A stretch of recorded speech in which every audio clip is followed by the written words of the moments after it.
I will get you more on this big story. Why is the situation so worrying on ground? Because the Taliban are well and truly in control, not just of different pockets of Afghanistan, but the entire country, including Kabul. It's overhauled Kabul and seized the presidential palace. It's overhauling the security system now. The police have been ordered to report to the Taliban. Taliban fighters are at the presidential palace enjoying themselves, not just at the gym, but also in the very room that Ashraf Ghani used, not just for his meetings, but also to address the nation. Ashraf Ghani, incidentally, he fled Afghanistan without telling anyone, including his close aides. People are desperately fleeing the country. Former Afghanistan President Hamid Karzai has announced that he will lead a council to oversee the transfer of power to the Taliban. Life in Kabul has gone back 20 years in less than 20 days. Dozen of armed fighters sitting carefree, flocking to the gym, exercising, using high-end equipment. These are visuals from Kabul's presidential palace, the seat of power in Afghanistan. Within hours of entering capital Kabul, Islamic extremists, Taliban, seized control of the palace. The occupant of the palace, President Ashraf Ghani, who lived and ran the country from there for 6 years, had fled before the Taliban arrived. Ghani had left only a few officials at the palace to finish the formalities of the handover to the Taliban. We congratulate the great victory to the whole Afghan nation, especially to the people of Kabul and to our Mujahideens. The way we have come through was unexpected, as we have reached the position which was never expected.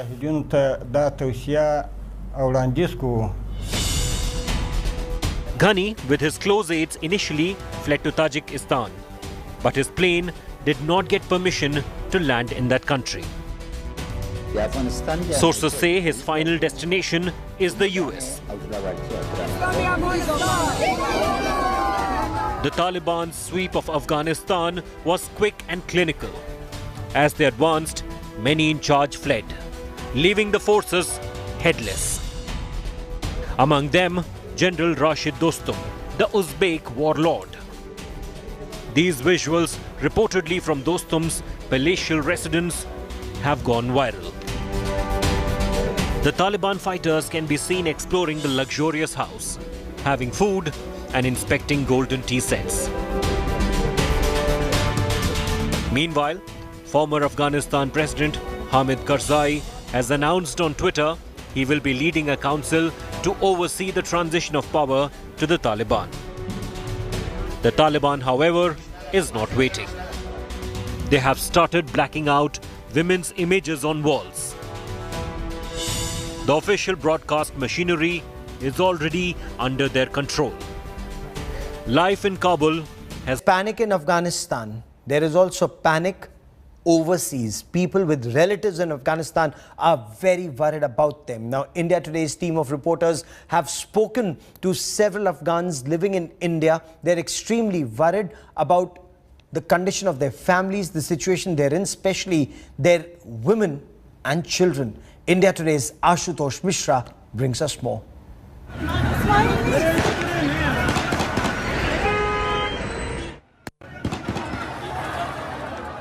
The terrifying rise of the Taliban is giving sleepless nights to Afghans settled in India. I don't know what will happen. I am worried now. Many have families and friends back home, and their fate is uncertain. Family जिस situation में है अभी वो हमको पता है कि वो कौन सी सिचुएशन से गुजर रहा है हालत बहुत बुरा है अभी तक These are people who left trouble-torn Afghanistan to build a future for the families that they left behind. फिक्र हो रही बहुत क्यों फिक्र नहीं होगा वापस जाएंगे तेरे से फिक्र तो होगा ना There's a fear, there's a concern of their loved ones back who are still living in Afghanistan in different provinces, and now they all just want to return back safely course. The fear that remains, what will be the future of Afghanistan. The Afghans in India are hoping that the government gives them refuge. सच बोले तो अगर इधर हमको मदद मिल जाए, status मिल जाए तो हम इधर रहेंगे, शिक्षा करेंगे, तो जब वो उधर सरकार ठीक हो गया तो हम लोग वापस जाएंगे. Thousands were trying to flee Kabul as the Taliban declared it had overthrown the Ghani government. A few were lucky to catch the last flight to India on Sunday night. हम अपने महबूब वतन से हम निकला तो बहुत बुरा तस्वीर हमने देखा. सबको लोगों ने कहा कि इस लास्ट चांस है आप लोगों के लिए, तो ये लास्ट फ्लाइट था. As far as I came from Kabul, so the Kabul was occupied by Taliban. Everyone is waiting. Ashraf Ghani also evacuated. He should be, because whatever has happened, that's because of him and his corrupt team. The biggest worry is the future of the women in Afghanistan, who are easy prey for the Taliban. कल रात से अफ़गानिस्तान का वो हालत जो लड़कियों पे है वो बहुत बुरा है. सब रो रहे हैं वहाँ पे. जैसे मैं यहाँ पे आ रही हूँ, ये सब वजह पाकिस्तान की वजह से है. I can't believe the world abandoned Afghanistan. Our friends are going to get killed. They're going to kill us. Our women are not going to have any more rights. All our 20 years achievement maybe just go away in blinks of few days. I was a child when they were here, when they were there. Now I am an adult. I have seen how these people are.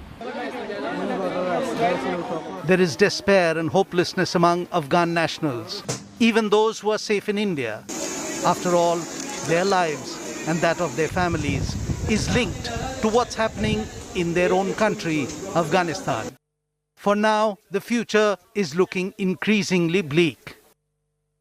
This report filed by Ashutosh Mishra in Delhi for India Today. And joining me on the broadcast is Arifa Sadat. She is an Afghan national settled in India. At this point of time in the national capital, we'll talk to Arifa Sadat. I also have with me Sushant Sareen, somebody who watches Pakistan and Afghanistan very, very closely at the Observer Research Foundation. And of course, Lieutenant General Syed Atta Hasnain, former Kashmir Corps Commander. The impact on Kashmir, this entire region. Again, somebody who watches this area very carefully. But Arifa, सबसे पहले आप ही से जानना चाहूँगा, आपको इस समय क्या-क्या जानकारी मिल पा रही है? अफगानिस्तान में इस समय क्या हो रहा है? परिवार से बात हो पा रही है कि नहीं?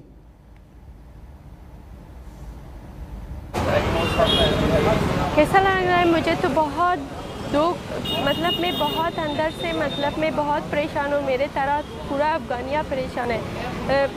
शायद आप लोगों देख लिया तो काबुल के एयरपोर्ट का क्या हालत है. लोगों जान बचाने के लिए अपने एयरप्लेन के ऊपर गया और 3 लोगों एयरप्लेन के नीचे गिर गया और वो लोगों मर गया. और वहाँ कुछ फाइटिंग भी हुआ काबुल एयरप्लेन के लिए. काबुल एयरप्लेन का फाइटिंग भी हुआ, कुछ लोगों उसमें भी मर गया. बहुत बद सिचुएशन है. लेडीज़ तो बिल्कुल घर से बाहर जा नहीं सकता है, सब जगह बंद है. बस थोड़ा सा दुकान थोड़ा शॉप ओपन है, वो भी खाने का शॉप, और सब कुछ बिल्कुल पूरा जगह बंद है. और लोगों बहुत डरता है, अपने आप को घर के अंदर लॉकडाउन किया था. अच्छा अरीफा, आपकी अपने परिवार वालों से अफगानिस्तान में जो आपके रिश्तेदार हैं या दोस्त हैं उनसे बात हो पा रही है? अभी क्या तस्वीर है और जब आप अफगानिस्तान से निकली थी उस समय क्या सिचुएशन थी? उस समय क्या कोई ऐसा सोचा भी था कि इतनी जल्दी इतना सब कुछ बदल जाएगा? हाँ, जब मैं अफ़गानिस्तान में थी वहाँ बहुत सिचुएशन अच्छा था. उस टाइम गवर्नमेंट था, उस टाइम विलेज का अच्छा नहीं था क्योंकि कभी कभी ये तालिबान अटैक झगड़े में था विलेज में. मगर सिटी में बहुत अच्छा था.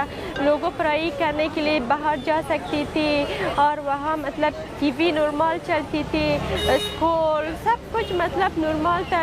लड़कियाँ नॉर्मल बाहर जा सकती थी, आ सकती थी. कुछ टेंशन नहीं था, बस एम्बुलेंस बहुत था.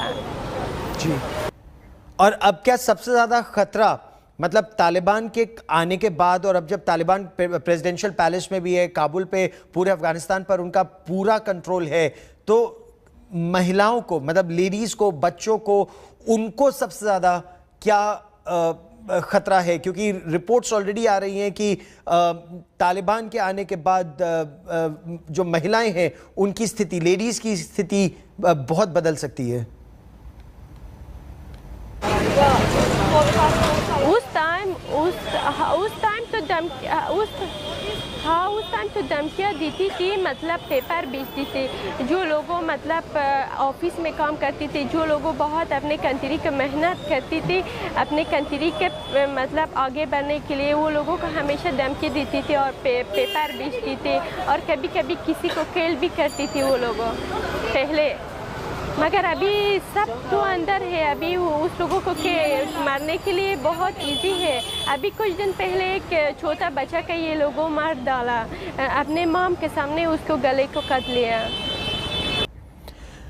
General Hasnain, the situation in Afghanistan, Taliban may claim that women can continue to study, or girls can continue to study as long as they wear a hijab. But will there be any takers for this?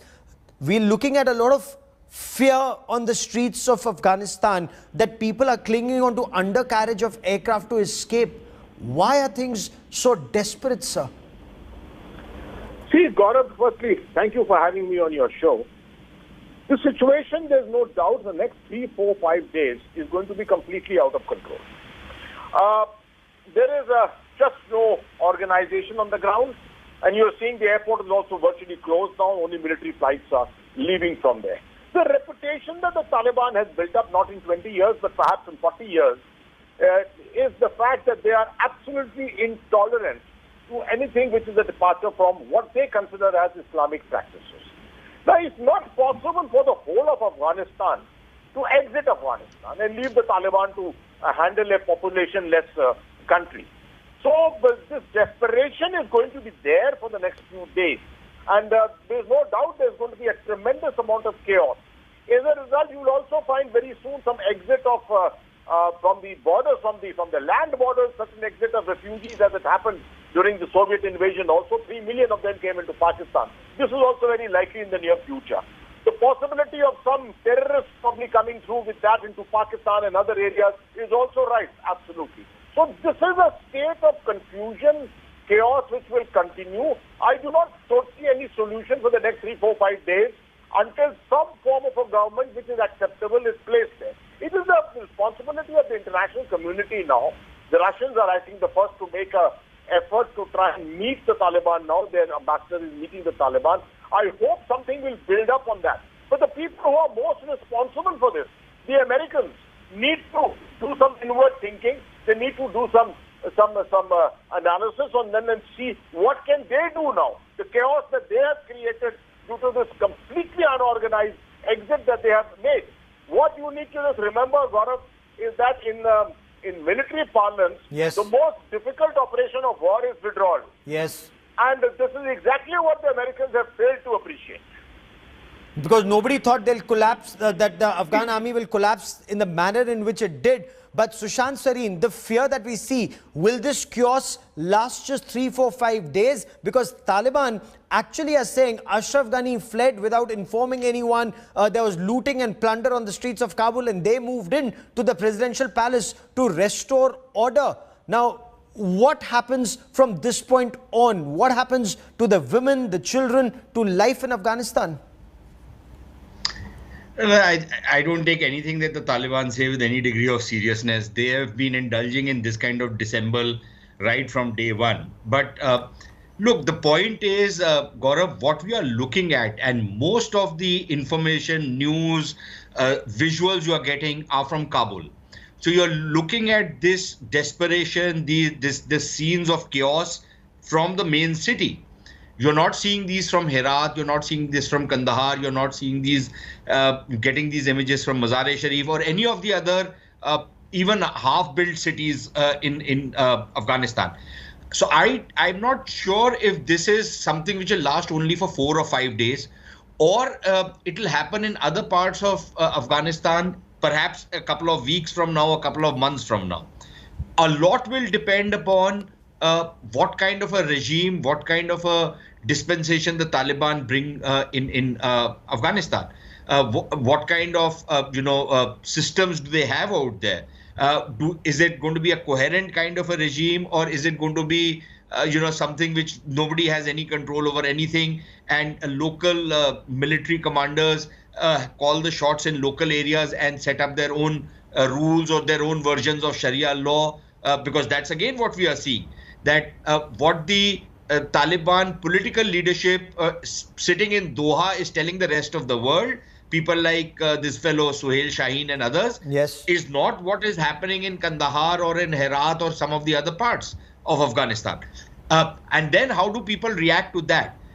What is happening right now is the initial panic, that because the flights are only taking off from Kabul, people are desperate, or some people are desperate to get out. Other people have absolutely no option of getting out.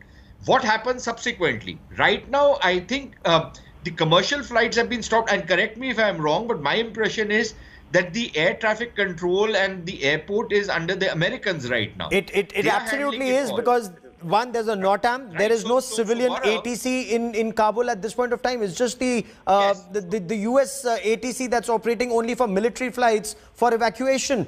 That's exactly the ground situation. So that is the reason why, Gaurav, commercial flights are not going in, which is why even from what I'm hearing in reports, that even we've had to send our military aircraft. Yes. And I assume they went over Iran into Afghanistan, because the Pakis are going to be so bloody minded, they will not even allow rescue flights. So we might have gone from Iran, and that is why a military flight had to go. A commercial flight couldn't go. So for the foreseeable future, maybe a few days, maybe a week, I think the control of the airport, the Taliban will let the Americans have it. Okay. They'll bring some degree of order out there. I think the evacuation process will continue. Then the Taliban will move in, and then we'll see how the rest of the world reacts to them. Well, the rest of the world, the impression that we get while speaking to people either in Kabul or elsewhere is that the world virtually has given up. I mean, they've said, okay, it's your problem, you handle it. The plight of the people of Afghanistan, the world, General Hasnain, they just don't seem to care. But I want to come to another very important aspect. After you've responded to this point, General Hasnain, all the weapons, the American weapons, whether it's the M4 rifles, the sniper rifles, the drones that are now in control of the Taliban, what would that mean for India along the line of control? Now, I'll come to that aspect in just a moment. But General, your impression, will this chaos last just a week? Is it likely to last longer? See, Gaurav, there is no doubt this is exactly the fear with which India was living when the request used to come to us to arm the Afghan National Army. We armed them with some small arms. We did give them 4 helicopters. We trained them at the IMA, and we trained them at our regimental centers. But we were always under warning from the Americans not to provide any heavy weapons. We gave, they did have 160 aircraft, Air Force of all kinds of different aircraft. All this is now the property of the Taliban. Now, obviously, there is a surfeit of weapons which is now emerged in the hands of the Taliban. I don't presume it is the automatic assumption that all this is going to make a way through the ISI, etc., through Pakistan. It did last time. It did in 1989, 90. It did at that time. I too consider that the situations are slightly different, in fact, fairly different. The Taliban, so far, I would not trust them exactly what Sushant just said. I would not trust them with a barge pole anywhere. The only thing is that they are wanting to bring in a level of legitimacy at the moment. What happens underhand is something completely different. But at the moment, on the face of it, they are going to project an image by which this level of legitimacy has to come. You see, they have got to run Afghanistan. There is no money in the coffers. Yes. $10 billion of foreign exchange reserves are there. They are going to depend a lot on foreign aid. And I think they are making a very, very initial baby step gestures towards India with no negativity at all at the moment. They are not talking about targeting our software projects, etc. in Afghanistan. I was speaking to a senior Afghan official. Of course, now we do not know whether he remains an official in the times to come. But $10 billion is what Afghanistan requires every year to run the government. $10 billion, he said.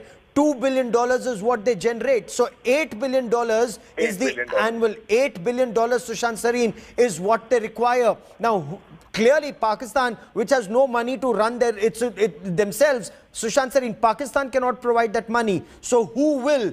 And is that the reason why Taliban 2.0 may just be different from Taliban of the 1990s? Well, we'll have to wait and see. I think there is some degree of expectation, I would imagine unrealistic, that the Chinese will step in and fill the breach. $8 billion a year? Let's see. Look, the thing is that if the $10 billion figure which you are giving, I think about $4 billion of that was only for maintaining the Afghan National Army. I don't think the Taliban military forces need $4 billion. So you can, I think to run the Afghan state the way it was, they needed about $5 to $6 billion. Where will the balance $4 billion come from? It's anybody's guess. I would imagine that, and I wouldn't entirely agree with that assessment. When people say that the rest of the world is, saying fend for yourself. I think the reaction of the rest of the world, one way or another, either in a positive way or a negative way, will happen once the evacuation is complete. You don't expect the Americans to take any action. I don't expect the Americans to take any action anyways. Yes. But even if they were to take any action, they wouldn't be doing something right now when they need the Pakistani airspace. They couldn't be taking any major step, or when they have to pull their people out. I don't think they would want to rile the Taliban one way or another, or give them any kind of hostages and create another Tehran embassy crisis kind of a thing. So I think they'll pull everybody out. The Europeans will pull everybody out. We'll pull everybody out. And then maybe if some sanctions have to be put or some restrictions have to be put, that will happen. Now, whether that happens only on Afghanistan or the Americans decide that they've had enough of Pakistan's perfidy and treachery, and they also include Pakistan in it, we don't know. We'll have to wait and see. Will the Chinese spend $4 billion in cash? It's one thing to create infrastructure projects and then charge money out of it. Yes. It's quite another thing to give a $4 billion, $5 billion money to run a state. Will the Chinese do it? What will be the terms and conditions? The Russians don't have that kind of money. The Iranians don't have that kind of money. The Pakistani, वो तो खुद ही भीखे नंगे हैं, वो कहाँ से किसी को पैसा देंगे? वो तो they're begging, going around with a begging bowl. So I think that will be a very, very critical point. But whether the international community is going to open up its coffers is another matter. Just one small point on the military equipment. Look, a lot of that military equipment which is falling, apart from the Humvees and all, which are just vehicles, yes, a lot of the other, at least small arm kind of military equipment which has fallen in Taliban hands, a lot of it had already fallen in their hands. When you remember that some years back, container after container after container used to be looted while traveling from Pakistan. So all of that stuff has been there in Taliban hands for a fair bit of time. They've got a lot more, but yes, I agree. The fact that they've got some choppers, the fact that they've got some fixed-wing aircraft, all of that is important. But look, none of it is cutting-edge technology. It was important for Afghan Air Force to have it to attack Taliban who didn't have an Air Force. Yes. Who are the Taliban going to use it against? Pakistan? I would welcome it. No, so that clearly will not happen, and that is not a threat to India. But the fact that they now have unmanned aerial vehicles, the fact that they have more sniper rifles, more than just the M4s, the sniper rifles. Gaurav, the unmanned aerial vehicles which came into India about a month back, what did we do about that? So forget about these guys, but they have 5, 6, 10, 15 UAVs. But I think the larger problem is how we manage our defenses. Okay. And I don't think we should distract from how we manage or mismanage our defenses from what the Taliban may or may not have, and In what fact, they might give. the bigger question is how should we engage?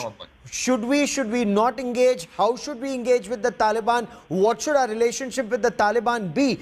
That's the point I want to come to on the other side of a quick break. So the weapons that Taliban has or have got access to, some of that will go to Pakistan. What does that mean for India is one part of the story. But what should India's relationship with Taliban be in the times ahead? That story